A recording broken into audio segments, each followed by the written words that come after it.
Bom dia, sétimo ano. Vamos a mais uma aula essa semana. Como nós já estamos estudando sobre as partes de uma planta, nós já vimos raiz e caule, né?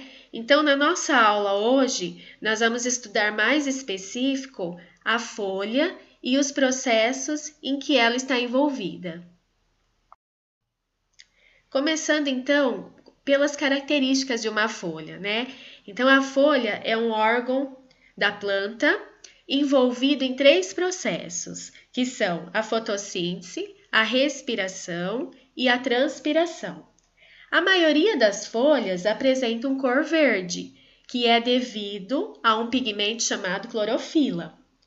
As folhas têm três partes principais, que são o limbo, a bainha e o pecíolo. No limbo estão presentes as nervuras e os estômatos. Os estômatos são responsáveis pela transpiração da folha. Algumas folhas sofrem modificações. Essas modificações permitem que elas desempenhem funções específicas. Então, temos como exemplo de folhas modificadas as brácteas, os espinhos e as folhas das plantas carnívoras. As brácteas são folhas coloridas que têm função de atrair polinizadores, né, como insetos. Os espinhos têm função de reduzir a perda de água da planta e eles também atuam na defesa da planta contra os seres vivos herbívoros, né? Mas é claro que os espinhos não são capazes de realizar as funções de uma folha comum. E também temos as folhas das plantas carnívoras, que são adaptadas para a captura de pequenos animais, como insetos.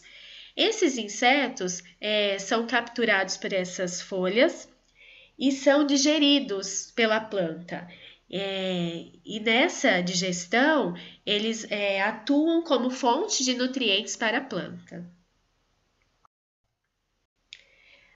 Como eu já disse, a folha tem três partes principais, né? Então, na figura, vocês podem visualizar essas três partes.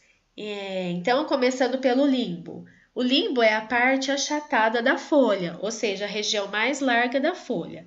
É no limbo que nós encontramos os estômatos, que eu já falei, que é a estrutura responsável pela transpiração, e também nós encontramos ali no limbo as nervuras. Nós temos dois tipos de nervura.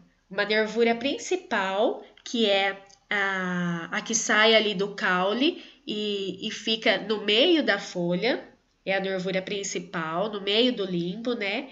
E as outras nervuras que saem dessa nervura principal, que são chamadas nervuras secundárias. Essas nervuras, elas são responsáveis por conduzir água e sais minerais, e também o alimento produzido na fotossíntese. Na sequência, temos o pecíolo, que é uma haste que sustenta a folha, prendendo a folha no caule. E depois temos a bainha, que é uma dilatação no pecíolo, repare ali na bainha, ela se dilata ali no pecíolo e ela é utilizada para prender a folha no caule. Aqui eu coloquei uma representação do processo de nutrição das plantas, né? Então, na fotossíntese, a planta usa o gás carbônico, a luz do sol e a água para produzir a glicose, né, o açúcar, e gás oxigênio, que é liberado para o meio ambiente. Então, essa é a fotossíntese. Na respiração, é o processo inverso da fotossíntese.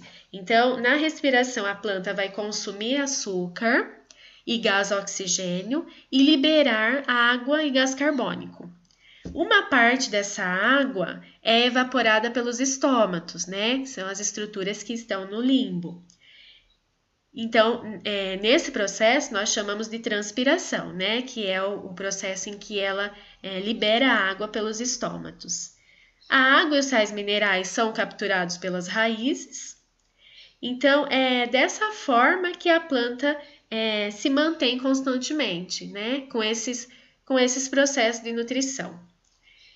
Eu encerro então aqui a nossa aula, espero que vocês tenham entendido, foi um breve resumo. Façam as atividades com muita dedicação. Qualquer dúvida, só perguntar. Bom trabalho!